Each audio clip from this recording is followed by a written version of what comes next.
La tarde cae sobre Nuremberg como una tapa de hierro bruñido. Es 13 de junio de 1584 y la plaza del mercado, un anfiteatro de piedra y miradas, late con un único corazón hecho de miedo y curiosidad. Los tenderos han cerrado con prisa. Las madres alzan a los niños para que vean sin comprender. Los ricos asoman desde ventanas alquiladas como si pagaran por un palco de teatro. Y los pobres se empujan contra la barandilla del cadalso con la obstinación de quien quiere ver la verdad sin filtros. Todos miran al mismo punto. Un hombre inmóvil, guantes rojos, espada que bebe la luz del sol como si fuese vino. Se llama Franz Schmidt. Los registros del ayuntamiento lo nombran Maestro de Justicia. El murmullo popular prefiere otro título, el Ejecutor. A su lado ruge, silenciosa, una rueda de madera reforzada con aros de hierro. Sobre sus radios, con las extremidades estiradas y expuestas, el condenado, Hans Vogel, salteador de caminos y asesino. La arquitectura del suplicio está diseñada con la precisión de un reloj sangriento.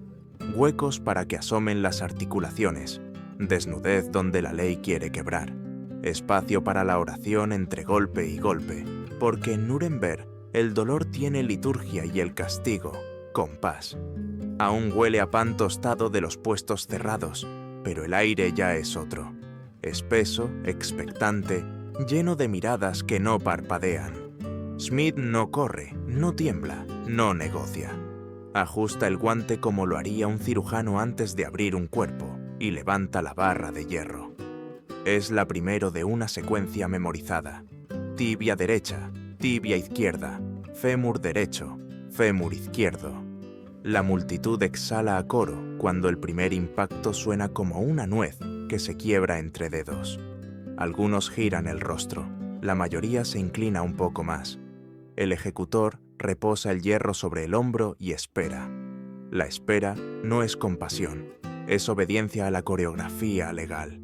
Hay que conceder tiempo para el rezo, para la confesión postrera, para que el cuerpo, todavía templo, acoja la conciencia de su ruina. El dolor predica, la multitud aprende.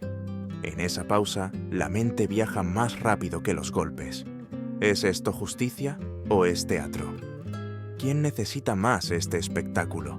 La ciudad que se tranquiliza al contemplar cómo el mal es triturado a plena luz del día, o el poder que reafirma su dominio cada vez que un hueso se parte bajo mandato del consejo. Hay niños que preguntan con los ojos. Las madres no responden. Un perro aúlla y se calla en cuanto la rueda vuelve a hablar. Schmidt reanuda. El ritmo es un metrónomo helado. Los músculos no vacilan, el ángulo no falla, la fuerza no se desperdicia. Quien mira de cerca advierte algo casi indecente, belleza en la exactitud, como si cada golpe fuese parte de una partitura escrita para garantizar que la conciencia del culpable no abandone el cuerpo antes de tiempo. Aquí el error sería una blasfemia cívica, un exceso de fuerza que conceda la muerte veloz, o una torpeza que vuelva grotesco lo que debe ser aleccionador. El ejecutor no es un sádico ni un santo, es un técnico de lo inevitable. Vogel grita, reza, vuelve a gritar, y entre uno y otro sonido se filtra una verdad más profunda que la acusación. El cuerpo humano, sometido a la mecánica pública, revela su fragilidad animal. Y sin embargo, al borde de ese abismo, la multitud reconoce algo propio. Por eso no se va. Por eso aguanta. La plaza no es solo lugar de mercado, sino espejo. Cada uno ve lo que necesita ver. El mercader, la seguridad de sus caminos, el regidor, la solvencia de su ley, el padre, un aviso para sus hijos, la viuda, una moneda de consuelo que no paga ninguna ausencia. Se habla mucho de Schmidt, pero casi nadie le habla a Schmidt. Su sombra hace que los niños crucen de acera. Su dinero, dicen, contamina las manos y debe lavarse antes de aceptarlo. La ciudad lo necesita y lo teme, como se teme al fuego con el que se hornea el pan. El prejuicio lo convierte en intocable, la necesidad en imprescindible. Ese doble vínculo late ahora. visible como vena bajo piel, en cada intervalo que la ley impone entre golpe y golpe. ¿Quién sostiene la civilización cuando la palabra ya no alcanza? Un oficio proscrito responde, aquel al que preferimos no saludar. La rueda gira apenas lo necesario. El hierro baja con la misma lógica con la que un arquitecto coloca sus piedras. Los rezos del condenado se vuelven un hilo. La voz se desgarra. La multitud ya no murmura. Escucha. Esta es la pedagogía del miedo, antigua como la plaza y el campanario. Pero hay otra lección escondida, más moderna de lo que parece: la frialdad administrativa. El ritual no es un arrebato, es procedimiento. Se documentará después con letras iguales a las que anotan el gasto de madera para el cadalso. Nombre, delito, método, tiempo. El horror, convertido en archivo. En 1584 el cuerpo todavía habla el idioma de la teología. El dolor purifica, la muerte ordena, el espectáculo legitima. El ejecutor no pronuncia homilías, pero su barra predica con contundencia.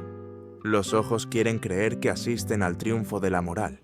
El poder sabe que exhibe la maquinaria que lo sostiene.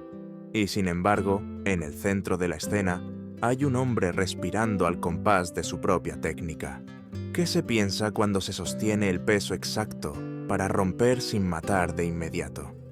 ¿Qué paisaje interior se necesita para esperar, para medir, para volver a alzar el hierro como si fuera una regla de medir la distancia entre el pecado y el castigo? Un silencio de iglesia cae cuando Smith, abogado por la costumbre, posa una mano leve sobre el hombro del condenado para fijar el eje del siguiente golpe. No es ternura, es un gesto de oficio, esa pequeña ingeniería del cuerpo que separa la carnicería del mensaje. La ciudad no paga por sangre, paga por significado. El sonido vuelve, el hierro cumple, la rueda recibe. La piel, el hueso, el tendón.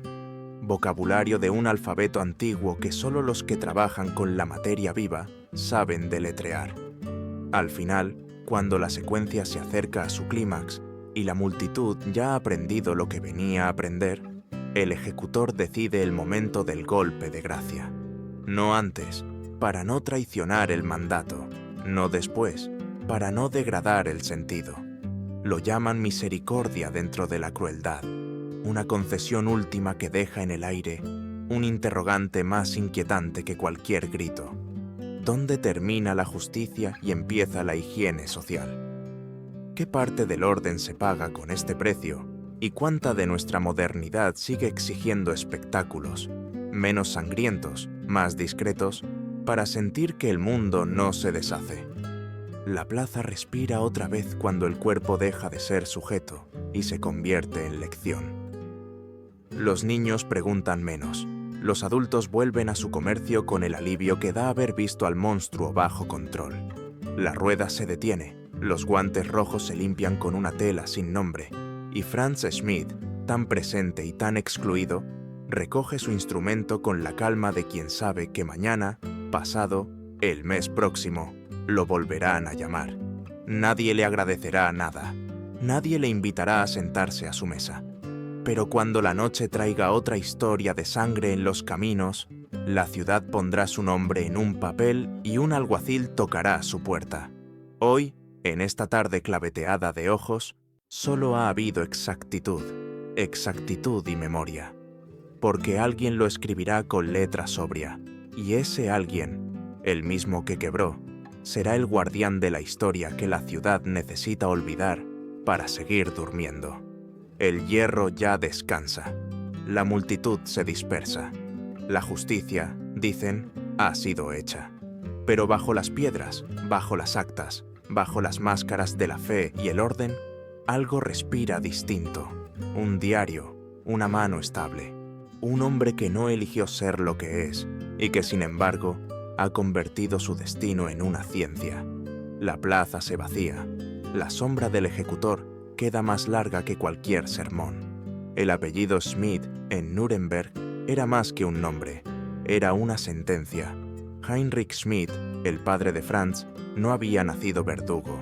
Había sido leñador en Hof, un oficio humilde pero respetado, hasta que la desgracia golpeó su puerta en 1553. 3 hombres armados llegaron con un mandato del Consejo. La ciudad necesitaba un nuevo ejecutor. El anterior había muerto, quizá asesinado por familiares de un ajusticiado, y había que colmar el vacío. No era una oferta, era un ultimátum. Rehusar significaba la horca inmediata.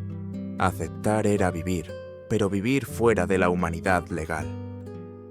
Heinrich eligió respirar, aunque supiera que desde entonces su sombra estaría maldita. La paradoja se hizo carne. Desde el día en que tomó la espada, dejó de ser un ciudadano. Su dinero era considerado impuro, y los mercaderes lo lavaban antes de aceptarlo. En las iglesias debía entrar por puertas laterales, porque la principal quedaba prohibida a quien cargaba con el estigma de matar por mandato. Su familia heredó esa mancha como una lepra social. Los hijos no podían ingresar en gremios, casarse con artesanos respetables, ni mucho menos aspirar a cargos municipales. Se convertían en parias útiles, indispensables para el orden, insoportables para la convivencia. Así nació Franz en 1554, y antes de abrir los ojos, el mundo ya había decidido quién sería. No podía ser mercader ni campesino, ni siquiera soldado. Solo había un destino, el cadalso. Lo más inquietante no era la dureza de esa condena hereditaria, sino su legalidad. El sistema jurídico de la época clasificaba a los verdugos como una categoría aparte, deshonrosa. Era un castigo perpetuo que se transmitía como herencia. El oficio manchado pasaba del padre al hijo, incluso si el hijo jamás había tocado un arma. Así, la sociedad se aseguraba de tener siempre a alguien dispuesto a ejecutar su violencia, y al mismo tiempo se exculpaba. No eran los ciudadanos respetables quienes mataban, sino otros despojados de humanidad. La casa de los Smith estaba situada en el límite de la ciudad, suficientemente cerca para ser convocados con rapidez, suficientemente apartada para que los vecinos no se sintieran contaminados por su presencia. Aquella frontera física simbolizaba una frontera moral. No eran extranjeros ni eran plenamente ciudadanos. Eran necesarios y al mismo tiempo repudiados. Los hijos de Heinrich crecieron en ese limbo social. Para Franz, la infancia fue un aprendizaje temprano de la soledad. Ningún niño podía jugar con él, porque los padres prohibían cualquier contacto. Había quien hacía la señal de la cruz al verlo. Otros escupían al suelo tras su paso como quien espanta un mal augurio. Esa marginación no era mero prejuicio popular, estaba codificada. Si alguien engañaba a un miembro de la familia Schmidt en una transacción, no había tribunal que lo defendiera. Si un niño Schmidt era agredido en la calle, no existía ley que lo amparara. Servían a la justicia, pero la justicia no los servía a ellos.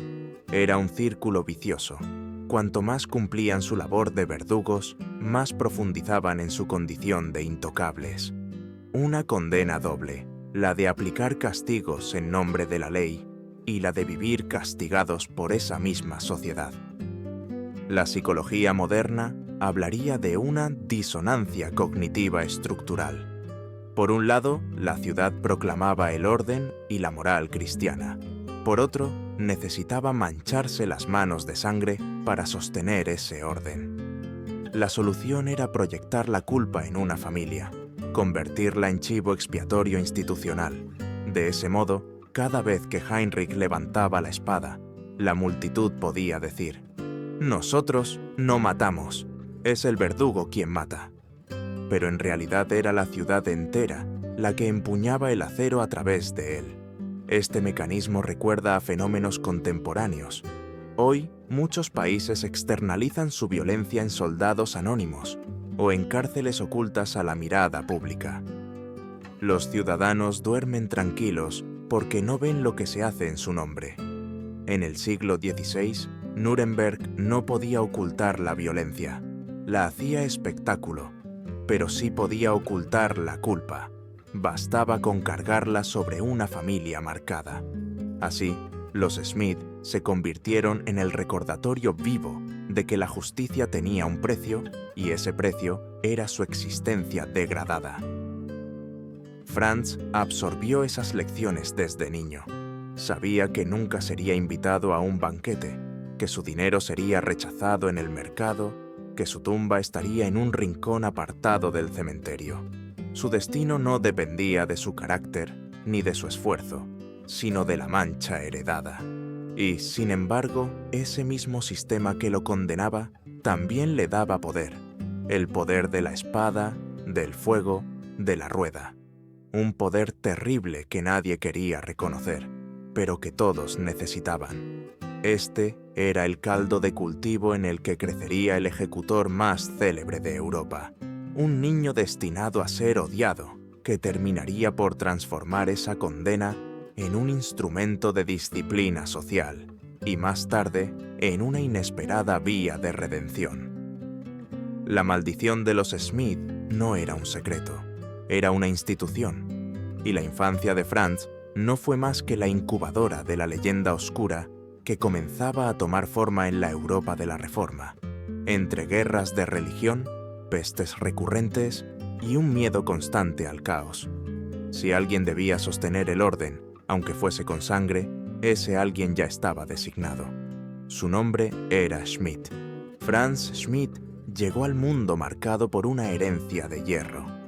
Desde niño comprendió que su destino no sería escoger entre oficios o aspiraciones, sino aceptar una única senda, la del verdugo. Su niñez estuvo hecha de silencios impuestos y gestos de rechazo. En las festividades, cuando intentaba mezclarse con otros niños, la multitud lo señalaba, y no bastaba con expulsarlo. A veces rociaban con agua bendita el suelo donde había estado de pie, como si su mera sombra infectara. Aquella humillación ritual no era un acto aislado, sino una pedagogía de la exclusión. A los 10 años, Franz ya sabía que su vida sería una celda invisible, más férrea que cualquier mazmorra. Sin embargo, el mismo sistema que lo despreciaba le dio acceso a algo excepcional para la época: educación privada. Su padre podía pagar tutores, porque los verdugos cobraban bien. Así, mientras los hijos de comerciantes apenas aprendían a firmar sus nombres, Franz descifraba textos de anatomía, practicaba cuentas, observaba diagramas del cuerpo humano. No estudiaba para ser médico ni abogado, porque esas puertas estaban cerradas. Estudiaba para comprender el oficio de la muerte, con la disciplina de un aprendiz obligado. La paradoja era brutal. Cuanto más cultivado se volvía, más estrecho era su futuro. Sabía leer, pero no podía enviar cartas a nadie. Sabía calcular, pero no podía comerciar. Conocía la anatomía, pero solo para romperla. La psicología moderna hablaría de un determinismo traumático. Crecer con la certeza de que la sociedad no lo dejaría ser otra cosa. A esa edad en que otros niños sueñan con hazañas, Franz solo podía imaginar 3 caminos, todos trágicos: huir y convertirse en vagabundo condenado a la horca, delinquir y terminar en la rueda, o abrazar el legado familiar y perfeccionarlo. Eligió lo último. No porque lo deseara, sino porque entendió que era la única manera de sobrevivir con un mínimo de control sobre su propio destino. El joven Schmidt acompañaba a mí a su padre en las ejecuciones, no con horror, sino con la atención obsesiva de quien toma notas invisibles. Heinrich era un ejecutor correcto, pero sin brillo. Su espada caía donde debía, aunque a veces con torpeza. Franz observaba esos detalles y los memorizaba, convencido de que la perfección sería su escudo contra el desprecio eterno. Comenzó a entrenar con calabazas y coles, cortando con espadas de entrenamiento para acostumbrar el brazo a un movimiento que debía ser limpio y sin vacilaciones. También asistía a mataderos, no para alimentar sadismo, sino para entender cómo se separaban las fibras, cómo se dislocaban las articulaciones, qué ángulo hacía más eficaz un tajo. El entorno social reforzaba esa disciplina. Cada paseo por la ciudad era una lección de marginación. gente que apartaba la mirada, comerciantes que exigían monedas lavadas, vecinos que murmuraban con las manos en señal de conjuro. Esa hostilidad moldeó su carácter. No se rebeló con violencia, sino con frialdad. Se encerró en el estudio de su oficio como un monje se encierra en el rezo. Donde otros se hundirían en la desesperación, él encontró un extraño consuelo en la idea de que, si no podía ser aceptado, al menos podía ser necesario. Y ser necesario, en un mundo que lo rechazaba, significaba poder. En sus recuerdos anotados décadas más tarde en el diario, Schmidt evocaría una escena infantil. En una feria fue expulsado violentamente, y los sacerdotes purificaron el lugar que había pisado. Ese día comprendió que la sociedad lo veía como un animal útil, no como un hombre. Esa herida se transformó en ambición. Si debía ser bestia, sería una bestia perfecta, tan precisa en la muerte que nadie pudiera ignorar su talento. Lo que no podía conquistar con honor, lo conquistaría con excelencia. Así nació la decisión que guiaría toda su vida: abrazar el destino impuesto y convertirlo en un arte. En 1573, con apenas 19 años, Franz Schmidt dejó de ser aprendiz y se convirtió en verdugo de pleno derecho. Aquel día en Bamberg, la multitud se apretaba alrededor del cadalso, esperando ver cómo el hijo de un ejecutor maldito probaba suerte con la espada. El condenado era Leonhard Russ, ladrón y asesino, y su cabeza sería la primera que caería bajo la hoja de Franz. Durante años había practicado con calabazas, observado matanzas de animales y acompañado a su padre en decenas de ejecuciones.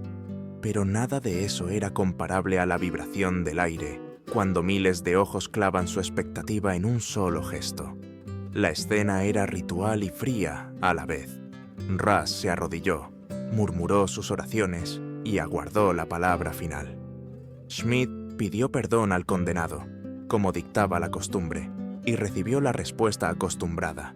La víctima lo absolvía, porque sólo así el acto se transformaba en justicia y no en asesinato.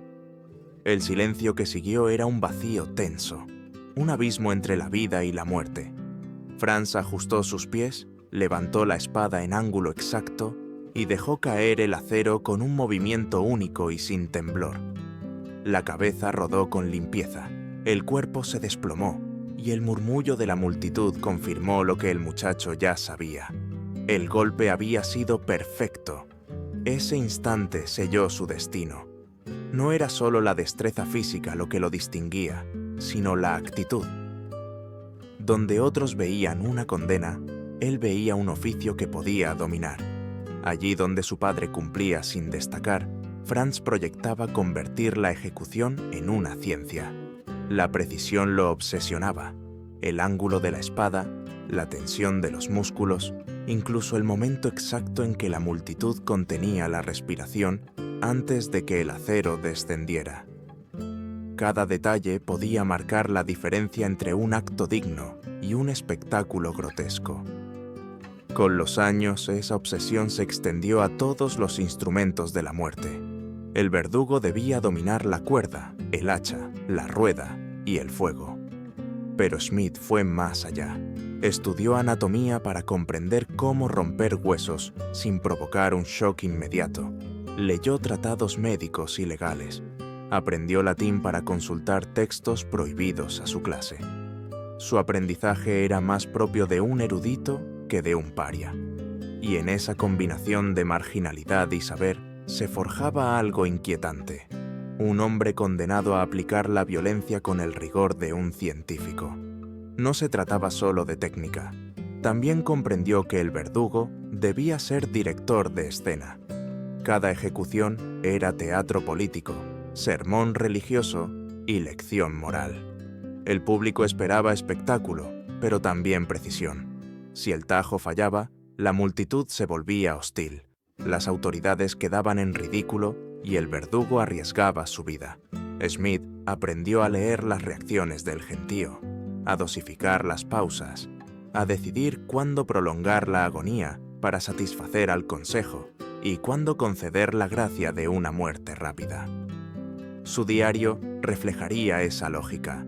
No emociones, no juicios, solo notas técnicas, como si la muerte fuese un experimento repetido. En este punto, su ambición se volvió clara. No se limitaría a sobrevivir en el papel que le impusieron. Se convertiría en el mejor, en aquel cuyo nombre nadie pudiera ignorar aunque todos lo despreciaran. Si la sociedad lo había condenado a ser verdugo, él transformaría ese rol en un arte que combinaba fuerza, cálculo y frialdad. Allí donde otros se doblegaban ante el estigma, él construiría un muro de excelencia. Y en esa decisión nacía la leyenda, el ejecutor que nunca falló un golpe, que registró con mano serena 400 nombres y que convirtió la mecánica de la muerte en un espejo donde la propia ciudad debía reconocerse. La espada fue solo el inicio.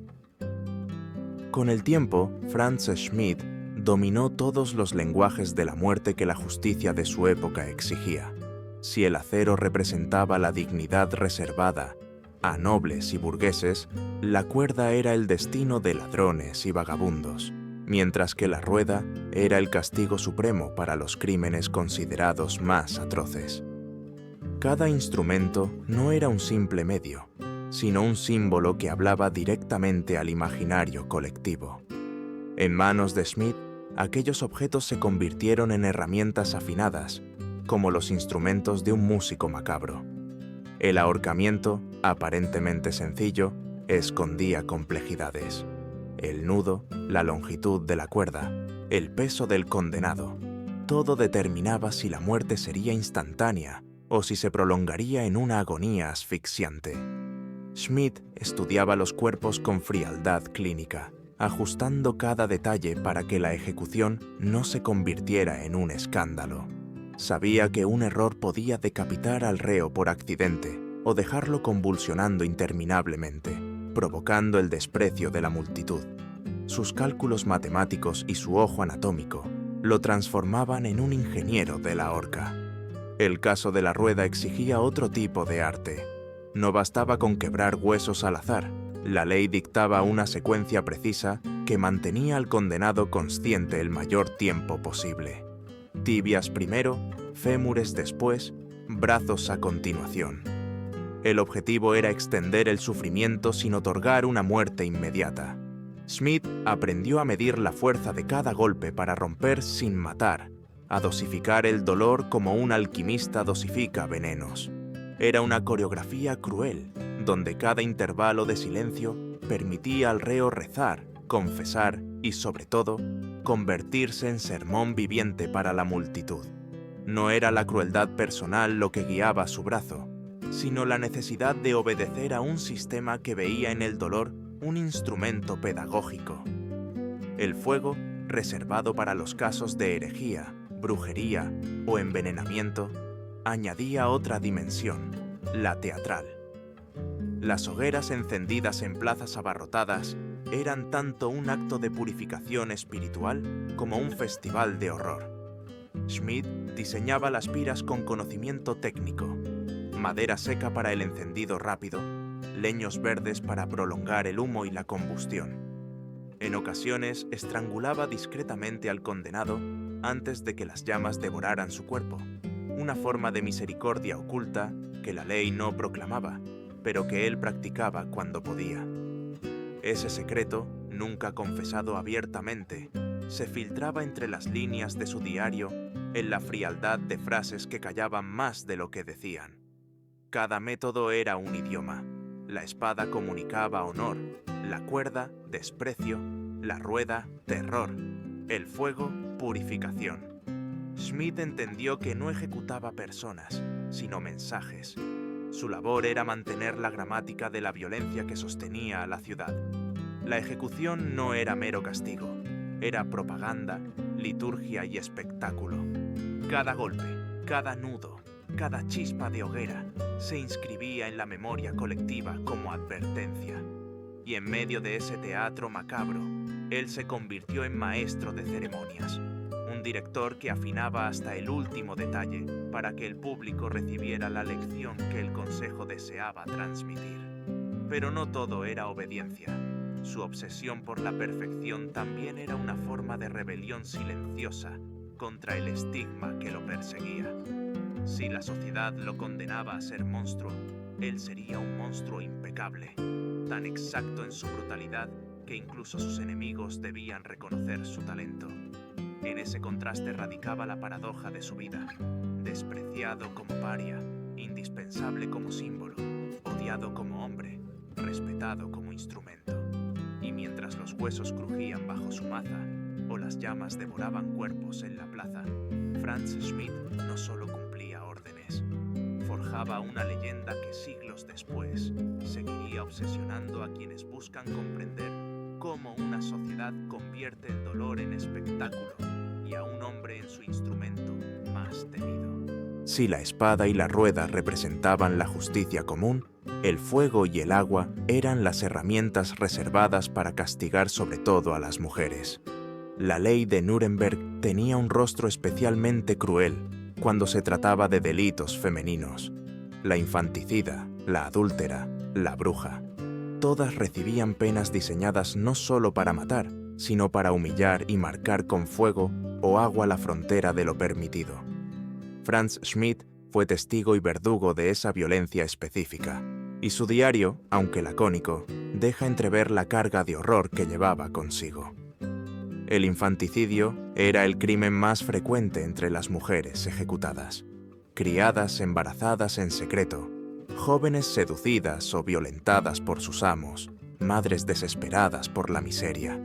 Sus historias estaban llenas de desesperación, pero la ley no admitía matices. Matar a un recién nacido era invertir el orden natural, y la pena debía ser ejemplar.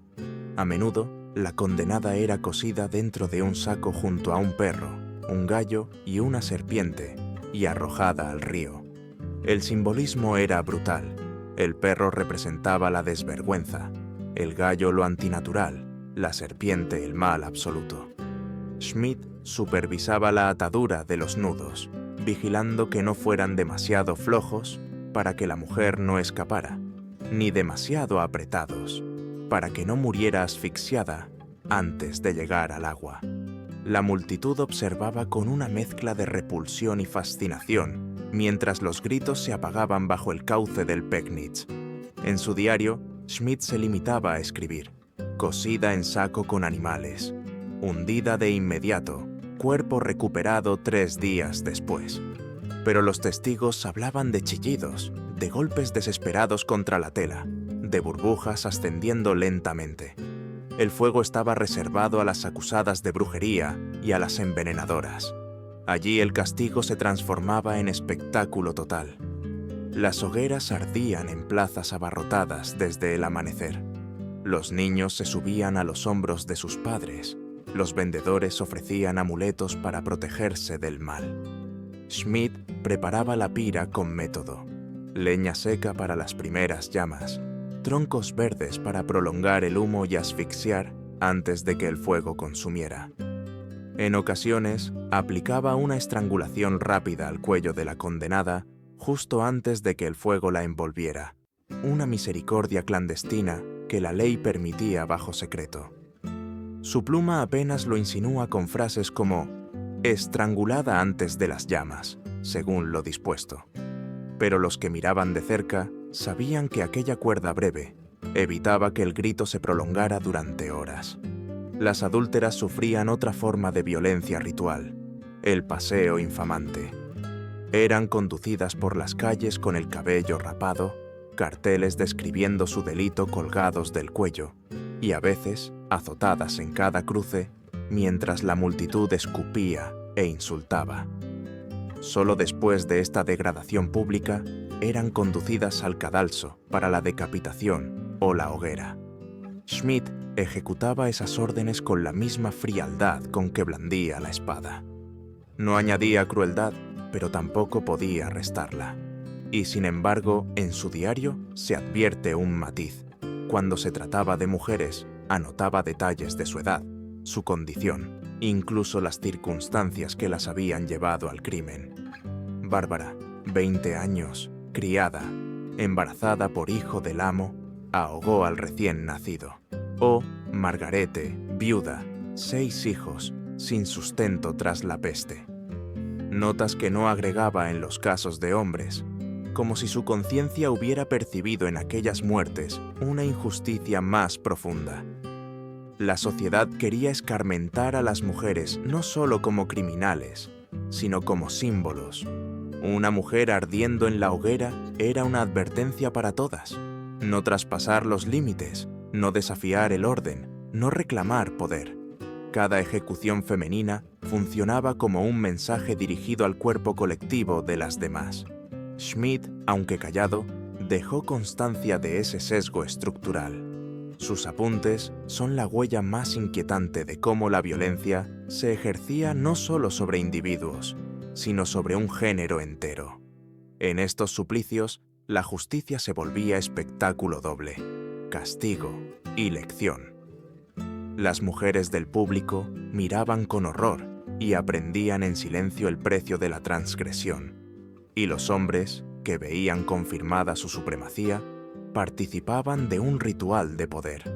El verdugo era el brazo, pero el verdadero autor era la sociedad que necesitaba sacrificar cuerpos femeninos para reafirmar su orden.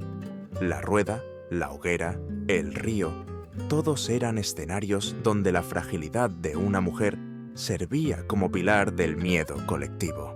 Y Franz Schmidt, con sus guantes rojos y su pluma disciplinada, quedó como el notario frío de aquella maquinaria de terror. El diario de Franz Schmidt es, quizá, el documento más perturbador de la justicia renacentista. Durante 45 años, escribió con mano firme cada ejecución, cada tortura, cada flagelación. No usaba metáforas, no añadía juicios morales, no lloraba en la página. Apenas nombres, delitos, métodos, fechas. Decapité a Hans Müller, ladrón, un solo tajo. Quebré en la rueda a Georg de Augsburg, asesino de su amo, 2 horas hasta el golpe final. Quemé a Anna Freyan, envenenadora de su esposo, estrangulada antes del fuego. Esa fría contabilidad del horror es más escalofriante que cualquier crónica adornada, porque lo que transmite no es pasión, sino normalidad. La muerte como rutina, como obligación registrada con la misma sobriedad que una lista de mercado. La lectura de esas páginas revela un mecanismo psicológico de defensa, la despersonalización. Schmidt no podía ver en cada reo una historia, un rostro, un espejo de sí mismo. Para soportar la carga, convirtió a los condenados en entradas de un archivo. Era su forma de sobrevivir mentalmente, de proteger su conciencia de la corrosión. Modernos psiquiatras hablarían de compartimentación. Una parte de él cumplía el papel de ejecutor sin emoción, otra la del hombre privado. Cuidaba su jardín, atendía a su familia, incluso curaba heridas de vecinos. El diario es la muralla de tinta entre ambas vidas, pero no siempre logró ocultarse tras la máscara. A veces la escritura se agrietaba y dejaba entrever la humanidad reprimida. En una entrada de 1587, describe la ejecución de un muchacho de 14 años, condenado por robo. Añade: «Era de estatura pequeña, como mi propio hijo. Temblaba tanto que lo llevamos cargado al cadalso». Esa frase, que no aporta nada al registro técnico, es un latido de compasión que se escapa, una herida en la frialdad calculada.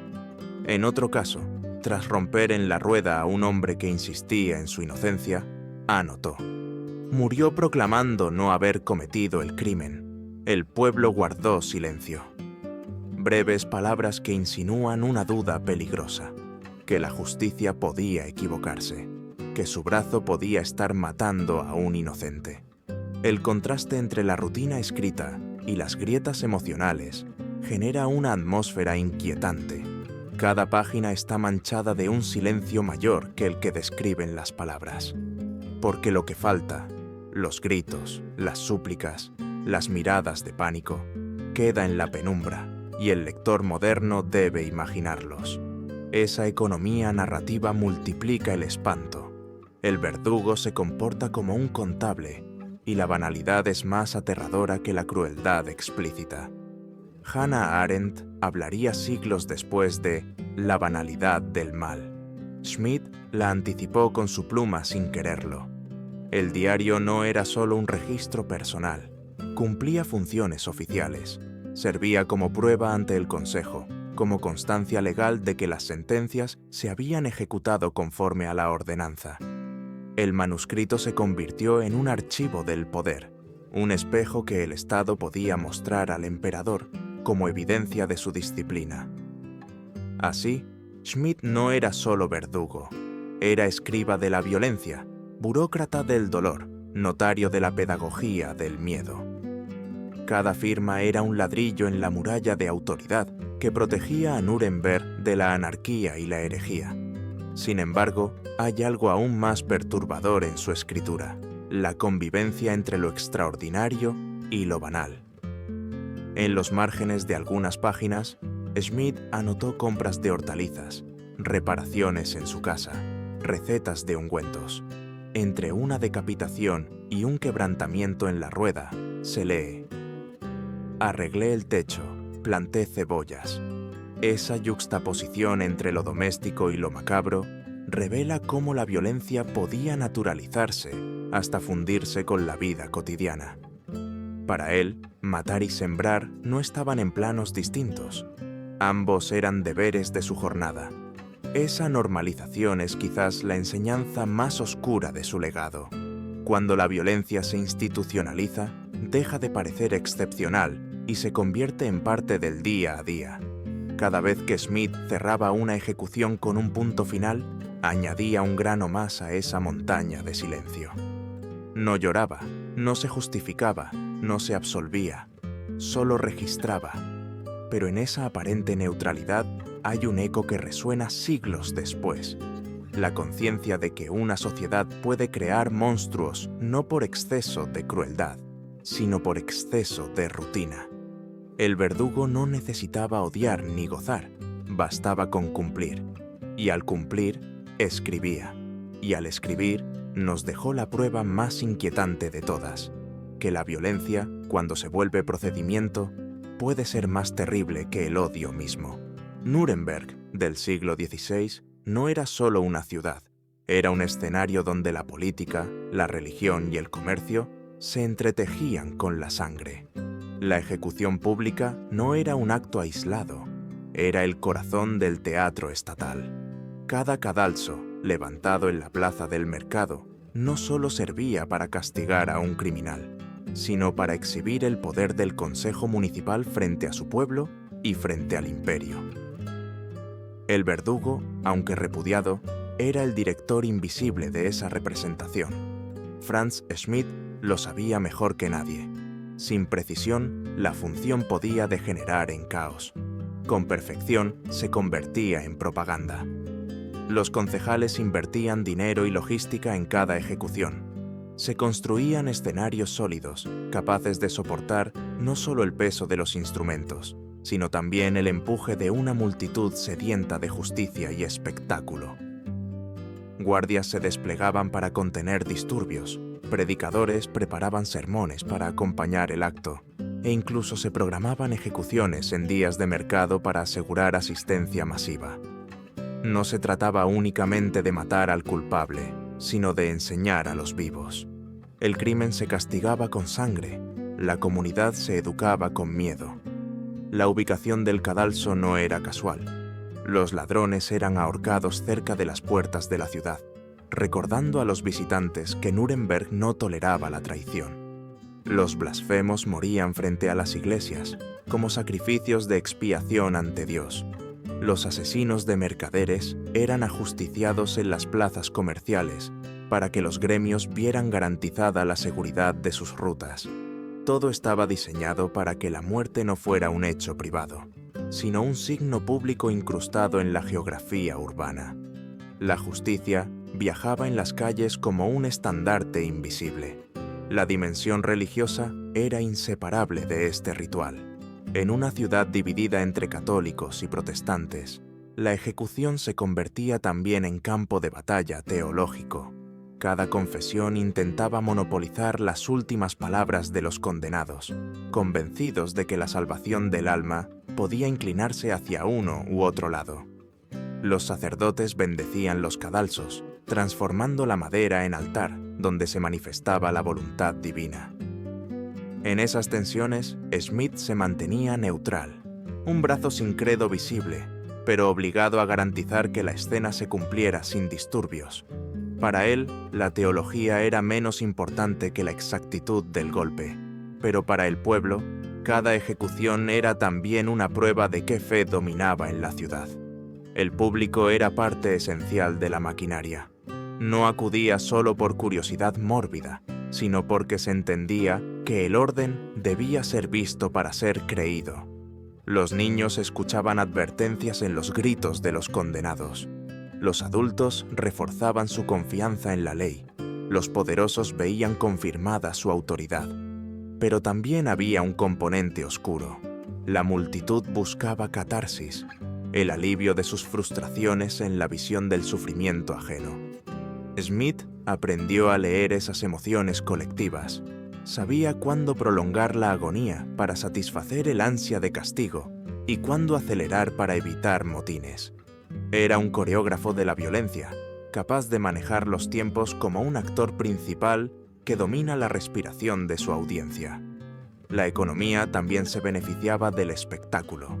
Las ejecuciones mayores atraían forasteros, llenaban tabernas, generaban ventas para comerciantes y artesanos. La muerte se convertía en festival y, en cierto modo, en negocio.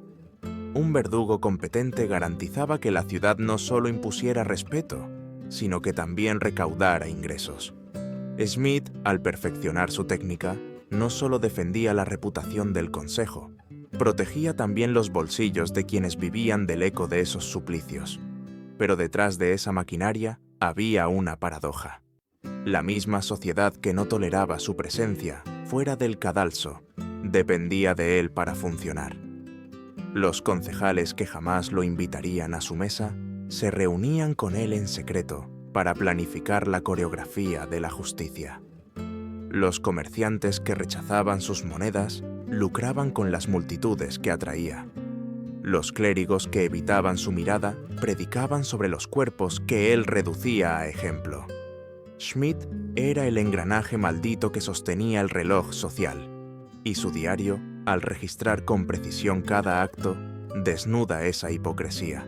Sin el verdugo no había ley, pero con él la ley se contaminaba.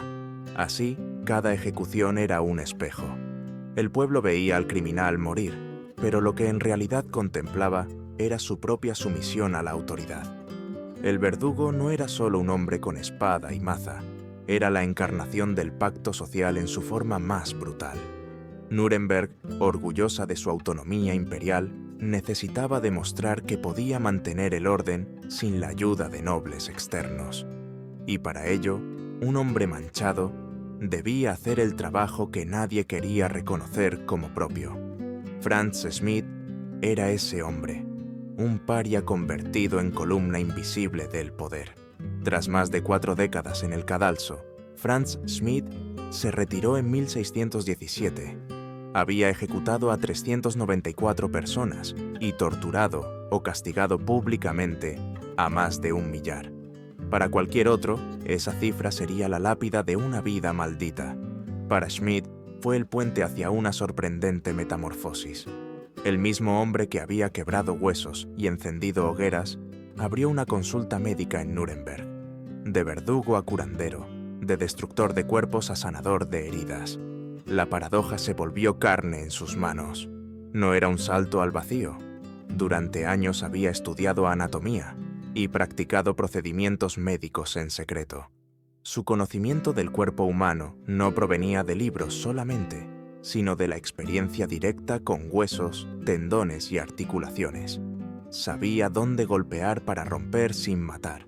Ahora aplicaba ese saber para colocar huesos dislocados, suturar heridas, preparar ungüentos. Allí donde antes calculaba la tensión de una cuerda para que un cuello se partiera, ahora medía vendajes para que una fractura soldara. Lo que antes fue frialdad quirúrgica al servicio de la muerte, se convertía en ciencia práctica para prolongar la vida. La transformación no fue sencilla. Muchos lo veían todavía como un paria, incapaces de separar al hombre del verdugo que había sido. Pero poco a poco, los resultados hablaron por él. Sus remedios funcionaban, sus diagnósticos eran certeros, su experiencia con la carne humana no tenía igual. Vecinos que antes cruzaban la calle para evitarlo, empezaron a llamar a su puerta en busca de alivio. Madres confiaron en él para tratar fiebres infantiles. Soldados heridos en campañas regresaban para que sus huesos fueran atendidos. El mismo Schmid, que había inspirado miedo, comenzó a generar gratitud. Era como si la ciudad, poco a poco, aprendiera a ver otra faceta en aquel rostro que durante años solo había encarnado la violencia. El giro final vino de la mano del emperador. En 1624, el Sacro Emperador Romano Fernando II le otorgó un privilegio excepcional: la restauración de su honor ciudadano y el levantamiento de la maldición sobre su familia. Los Schmid dejaban de ser parias hereditarios. Sus hijos y nietos ya no estarían condenados al oficio de verdugo. La carga de generaciones se disipaba en un acto legal tardío pero simbólico. Aquella absolución imperial fue el premio a una vida de disciplina y precisión. Había servido al orden con la espada y ahora lo servía con las hierbas y bisturís. El verdugo se convertía, al final, en ciudadano respetado. Pero incluso en esa redención persistía la sombra. ¿Cuántos de los pacientes que acudían a él habían asistido antes a sus ejecuciones? ¿Cuántos recordaban sus manos levantando la espada y ahora aceptaban esas mismas manos sobre sus heridas? La paradoja no podía borrarse. La sociedad que lo había despreciado y utilizado lo reintegraba en su vejez como símbolo de reconciliación. La justicia que lo convirtió en monstruo lo reconocía, por fin, como hombre. En 1634, Schmid murió a los 80 años, rodeado de la paz que le había sido negada en su juventud. Fue enterrado con honores y su consulta siguió funcionando bajo el cuidado de sus descendientes. La ciudad lo despidió no como al verdugo maldito, sino como al ciudadano honorable que había cumplido una tarea necesaria en tiempos oscuros y luego había ofrecido cura donde antes hubo condena. Pero en los pliegues de esa memoria persistía la contradicción. ¿Podía una vida de sangre ser redimida con unos años de medicina? ¿O era precisamente esa dualidad la que revelaba la verdad más profunda de su existencia? ¿Que un hombre puede ser al mismo tiempo destructor y sanador, monstruo y benefactor, paria y ciudadano? Lo cierto es que Franz Schmid, el ejecutor más célebre de Europa, cerró sus días como médico, y ese tránsito desconcertante resume el misterio de su legado. Su espada y su pluma lo habían convertido en figura de horror. Sus vendajes y pócimas lo reconciliaron con la comunidad. En él, la violencia y la compasión se tocaron como dos caras de la misma moneda. Y quizá ahí, en esa unión imposible, reside la lección más inquietante de su historia. El legado de Franz Schmid no se mide solo en los 394 nombres que anotó en su diario, ni en las decenas de huesos que sanó después. Su herencia es más compleja. Es la demostración de cómo la sociedad construye monstruos necesarios y luego los desecha, cómo la violencia institucional puede ser revestida de solemnidad y cómo un individuo atrapado en ese engranaje puede intentar trascenderlo. En cada página de su diario late la pregunta que nunca formuló: ¿era justicia o simplemente un teatro sangriento diseñado para mantener el orden? El Nuremberg del siglo XVI necesitaba verdugos como el aire que respiraba. Eran piezas indispensables para sostener el edificio de la ley, y al mismo tiempo eran apestados, condenados a vivir en la periferia de la humanidad. Ese doble papel refleja una verdad incómoda. La civilización se levanta sobre cimientos de violencia ritualizada, ejecutada por manos que el resto prefiere no mirar. Schmidt lo comprendió mejor que nadie, y por eso registró su labor con la frialdad de un escribano. Él sabía que la memoria del verdugo es la memoria del poder, y que lo que se escribe en sangre también se escribe en la historia. Su paso de verdugo a médico no borra los cadáveres, pero abre otra dimensión de su figura. La misma precisión que le permitió decapitar sin fallo se transformó en la habilidad para salvar una vida quebrada. En ese tránsito encontramos una metáfora poderosa. El ser humano puede reinventarse, incluso cuando su pasado está marcado por la oscuridad. La paradoja de Schmidt revela lo que somos capaces de hacer frente a la necesidad: adaptarnos, sobrevivir y, a veces, redimirnos. Hoy, su diario es una de las fuentes más valiosas para entender la justicia y la violencia en la Europa renacentista. Sus páginas no contienen juicios morales, pero sí una verdad desnuda. El poder necesita verdugos, y siempre los encontrará, aunque luego los condene al ostracismo. Mirar su vida es como mirarse en un espejo incómodo. Nos recuerda que nuestras sociedades modernas también dependen de mecanismos ocultos de violencia, aunque más sofisticados, aunque menos visibles. El hombre que empezó su vida como un niño, marcado por la maldición de su linaje, terminó siendo un ciudadano rehabilitado, un médico buscado, un ejemplo improbable de movilidad social en un mundo rígido. Pero el eco de su espada sigue resonando. Su sombra nos obliga a preguntarnos: ¿qué precio pagamos por la justicia? ¿Quién lleva sobre sus manos la carga del orden social? ¿Y puede realmente un verdugo convertirse en honorable? ¿O solo aprendemos a olvidar cuando el horror se vuelve demasiado incómodo de recordar?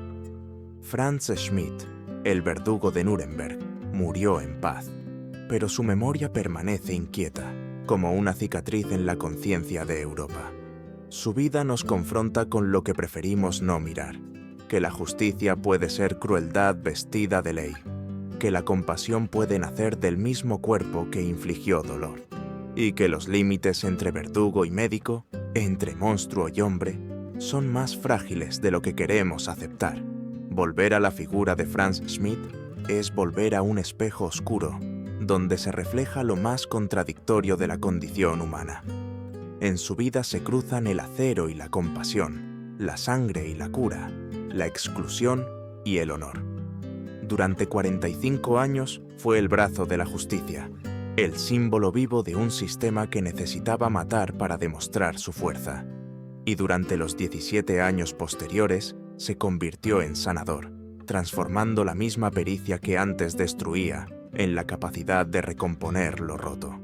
Esa dualidad desconcierta porque derrumba las categorías fáciles: verdugo o médico, monstruo o hombre, maldito o honorable. Schmidt fue todo eso al mismo tiempo.